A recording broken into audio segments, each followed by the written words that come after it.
没人知道这个连环杀人魔为啥在临死前还能笑出声。面对疼痛的电刑，被电到冒烟也不害怕。临死前他只有一个要求，说啥都得和抓他入狱的老黑握个手，以表尊敬。我是被你抓住了，但你以为这就结束了吗？真是个狂人。更狂的是，他还留下了一个谜语：为啥老王和老张之间留有空白？一叫我的叫，老黑轻蔑一笑，我就不认识姓王和姓张的，爱空空关我屁事儿。转身和阿胖离开监狱，可两人不知道的是，这个谜语可不是风言风话，他们也将为对杀人魔的轻视付出惨痛的代价。椅子被通上电流，哼着小曲的杀人魔随即发出连连惨叫。开玩笑，我还以为这货没有痛觉呢，原来也知道疼啊。而在他死后的第二天，城内惊现命案，被害人死不瞑目，体内还被发现毒药，干净利落的手法竟和杀人魔如出一辙。一样的喜欢在作案后把现场打扫得干干净净，一样的要在被害人家里睡上一觉，一样的要在第二天吃完早餐后才悠闲离开，一样的嚣张疯狂，毫不避讳的留下指纹，而且和杀人魔一样，这个凶手也是个左撇子。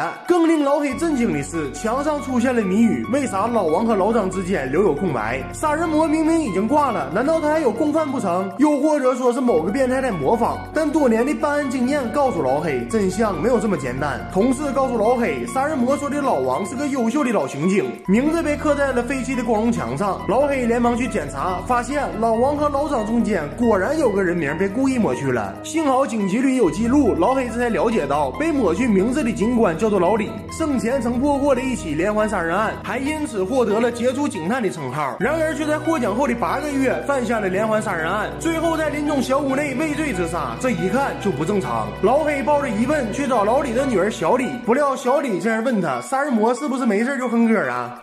没事就哼哼，还跑调呢。不过你是咋知道的呀？小李解释道，父亲办理的连环杀人案中，凶手也爱哼哼歌。此外，父亲还曾对自己说过一段话：线索一致，胜算全无。小李对老黑说，父亲是清白的。可当老黑询问原因时，他却欲言又止。老黑和阿胖回到警局，调查出杀人魔生前的审讯录像，反复查看后发现了2个疑点。第一，视频中的杀人魔是个左撇子，可根据尸检结果显示，这货的惯用手是右手，那为什么放着更有力更习惯的右手不用，非得用左手杀人呢？第二，这货在临死前反复哼唱的一段小曲儿，歌词是古老的中东语言，老黑听不懂，只能找专家翻译。然而就在这时，又一起命案发生了。可蹊跷的是，根据死者的指纹显示，他竟然就是上一起命案的凶手，而杀他的人和他和杀人魔的作案手法一模一样。我的个乖乖，这3人难道是一个门派的？要真是也未免太过邪门了吧？为了弄清真相，老黑驱车赶到老李隐弹自尽的林中小屋，在小屋的地下室中，老黑找到了老李留下的字迹阿萨索，旁边还有一本破破烂烂的书籍，里面记载着恶魔阿萨索的传说。我去，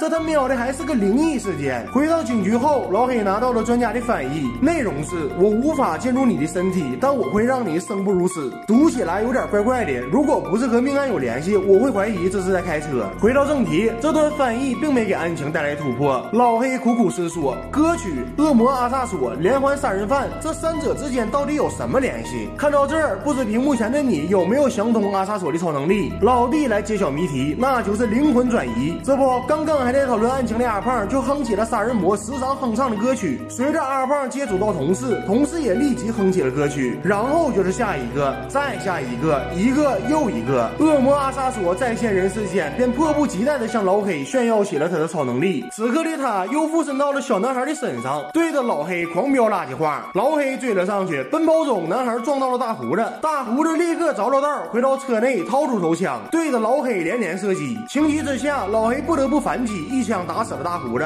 本以为恶魔就此凉凉，不料路人哼起了歌曲。看着一脸懵逼的老黑，阿萨索再度补刀。你猜作为目击证人的我会怎么向媒体形容你呢？可怜的老黑因此被局长停职。落寞的他回到家中，却发现亲弟弟惨遭毒手，同样的毒药，同样的手法。与此同时，屋外传来警笛声，不用想也知道是阿萨索在作怪。但束手就擒可不是老黑的风格，于是他带着侄子跳窗逃跑。2人一路来到了小李家寻求帮助。老黑在老李留下的书中得知，阿萨索并不是无敌的，只有通过肉体接触或者在500米之内才能完成灵魂转移。看到这儿，老黑才懂得老李的煞费苦心，于是他做了和老李一样的决定，把侄子托付给小李后，他便孤身一人前往人迹罕至的小木屋。他想引诱阿萨索来找他，然后杀死对方的宿主和自己，这样找不到宿主的恶魔就会彻底的消失在人世间。很快，局长和阿胖赶到小木屋，阿胖用实际行动证明自己才是被附身的那一个。干掉局长后，阿萨索又对老黑说：“瞅啥瞅？一会儿就附到你的身上。”再看老黑叼着小烟，一脸不屑的对恶魔说：“瞅你咋的？我瞅我的烟里放着你杀人用下的毒药，惊不惊喜？